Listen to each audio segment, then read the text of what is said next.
Hello defence lovers, आज की top headlines कुछ इस प्रकार है। प्रोजेक्ट 75I के लिए रक्षा मंत्रालय ने जारी करी RFP। टीवीएस और डीआरडीओ बना रहे हैं स्वदेशी अवॉक्स प्लेटफॉर्म को विकसित करने की योजना। अफगानिस्तान आर्मी चीफ अगले सप्ताह विजिट करेंगे भारत को। डीआरडीओ के नए फ्लाइट टेस्ट बेड एयरक्राफ्ट की तस्वीर आई सामने। और जम्मू एयरफोर्स स्टेशन वाले अटैक में पाकिस्तान की ऑर्डिनेंस फैक्ट्री के होने के मिले सबूत।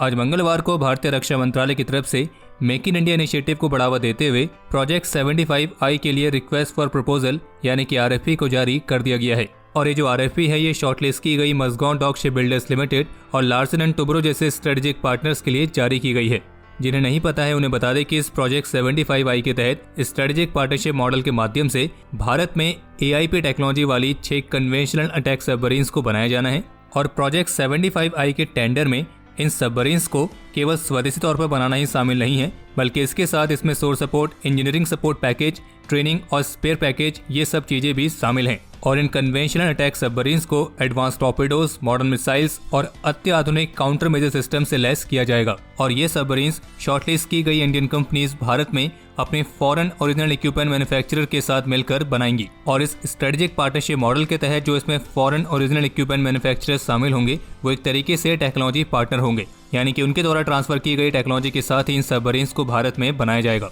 और बता दें कि इस प्रोजेक्ट के लिए जो foreign original equipment manufacturers participate कर रहे हैं उनमें France, Germany, Russia, south Korea और स्पेन की कंपनीज शामिल हैं। और अब इस टेंडर के लिए जिन 2 इंडियन कंपनीज को स्ट्रेटेजिक पार्टनर के तौर पर आइडेंटिफाई किया गया है वे इन 5 ओरिजिनल इक्विपमेंट मैन्युफैक्चरर्स में से अपने लिए एक पार्टनर को चुनेंगी। बाकी इसके अलावा एक जानकारी ये सामने आई है कि डीआरडीओ ने स्वदेशी तौर पर high strength metal stable better titanium alloy को विकसित किया है। और ये एलॉय हैदराबाद में स्थित डीआरडीओ की प्रीमियर लेबोरेटरी DMRL द्वारा विकसित की गई है। और ऑफिशियल्स के मुताबिक इस एलॉय की हायर स्ट्रेंथ, डक्टिलिटी, फटीग और फ्रैक्चर टफनेस ये सब चीजें इस एलॉय को यूनिक बनाती हैं। और इस तरह का high strength metastable better titanium alloy aerospace structural forgings में काफी ज्यादा मददगार साबित होगा, और खास करके एयरक्राफ्ट स्ट्रक्चरल एप्लीकेशंस में।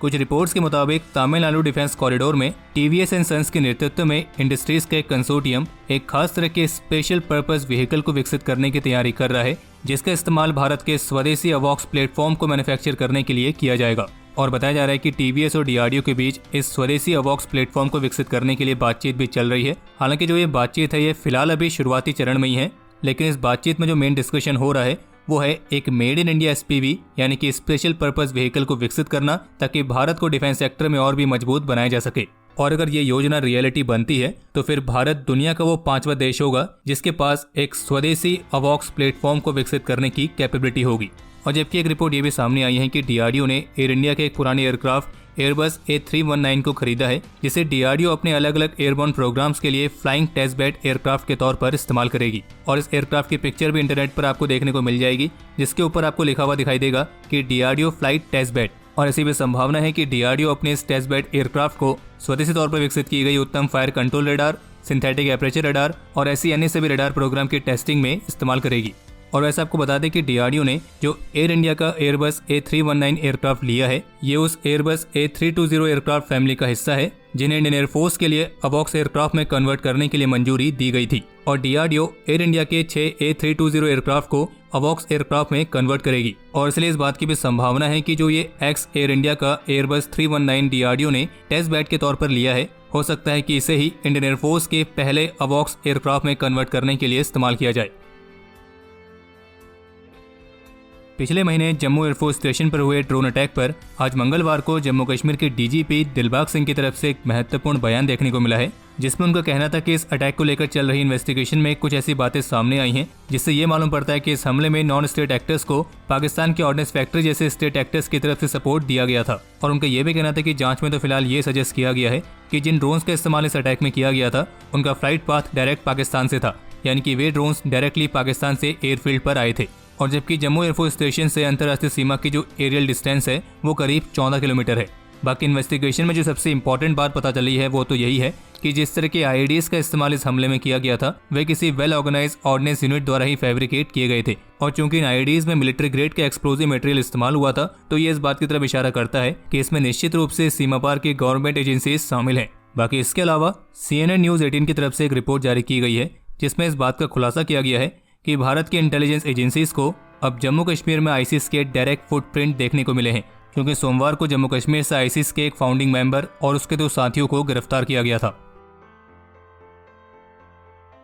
आज सुबह मंगलवार को जब छत्तीसगढ़ के नारायणपुर डिस्ट्रिक्ट में कांग्रेस एमएलए चंदन कश्यप की इन्वॉय की सेफ मूवमेंट के लिए रोड को सैनिटाइज करने के लिए आईटीबीपी की 45th बटालियन को डिप्लॉय किया गया था, तो इसी दौरान नक्सल्स की एक टीम की तरफ से इन पर हमला किया गया और फिर नक्सल्स और आईटीबीपी जवानों के बीच हुई मुठभेड़ में आईटीबीपी के एक जवान कांस्टेबल शिव कुमार मीना वीर गति को प्राप्त हुए हैं, तो वहीं assistant sub inspector Keshav Ram घायल हुए हैं, जिन्हें समय पर अस्पताल में भर्ती करा दिया गया था और फिलहाल अभी वे डेंजर से बाहर हैं। और हम ईश्वर से प्रार्थना करते हैं कि कांस्टेबल शिव कुमार मीना की आत्मा को शांति मिले। बाकी इसके अलावा एक जानकारी ये सामने आई है कि अफगानिस्तान में चल रहे विवाद के बीच अफगानिस्तान आर्मी के चीफ अगले सप्ताह भारत की यात्रा करेंगे और वे 27 जुलाई से 29 जुलाई तक भारत में रहेंगे और इस दौरान Afghan army chief Indian army chief के साथ कुछ टॉप सिक्योरिटी ऑफिशियल्स के साथ मीटिंग कंडक्ट करेंगे और सोर्सेज का ये भी कहना है कि वे भारत के national security adviser Ajit Doval के साथ भी मीटिंग कंडक्ट कर सकते हैं। और ऐसी संभावना जताई गई है कि अफगान आर्मी चीफ की भारत यात्रा के दौरान दोनों पक्षों के बीच अफगानिस्तान को भारत की तरफ से सैन्य सहायता देने के हिस्से के तौर पर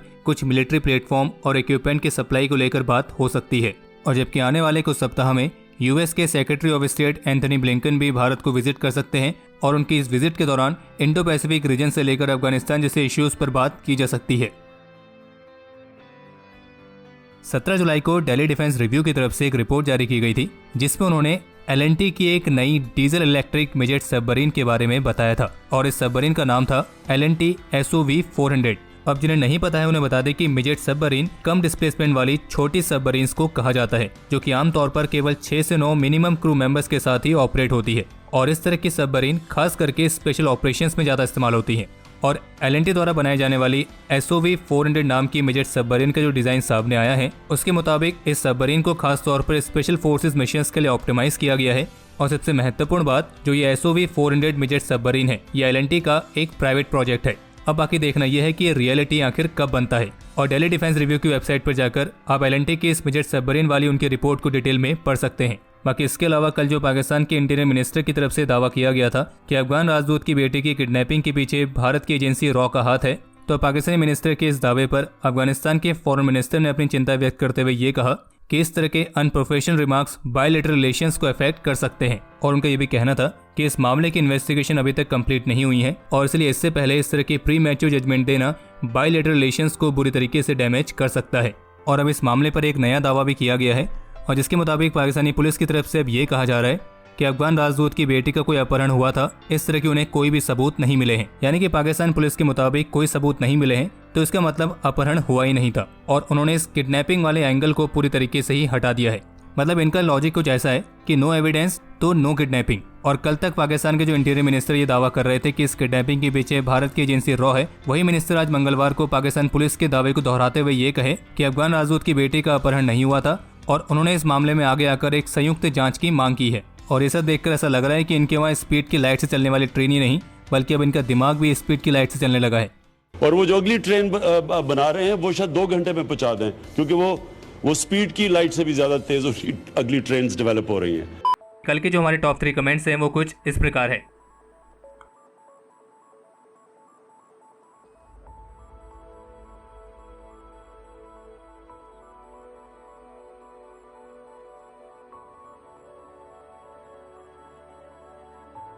तो हमारे आज के इस एपिसोड के लिए इतना ही और अगर आप इस वीडियो को यहाँ तक देख चुके हैं तो इसे लाइक करे बिना कहीं ना जाएं। बाकी इस एपिसोड को लेकर आप अपने सजेशंस और क्वेरीज कमेंट सेक्शन में शेयर कर सकते हैं और अगर आप उनमें से हैं जिन्होंने अभी तक इस चैनल को सब्सक्राइब नहीं किया है तो इस चैनल को सब्सक्राइब करना ना भूलें।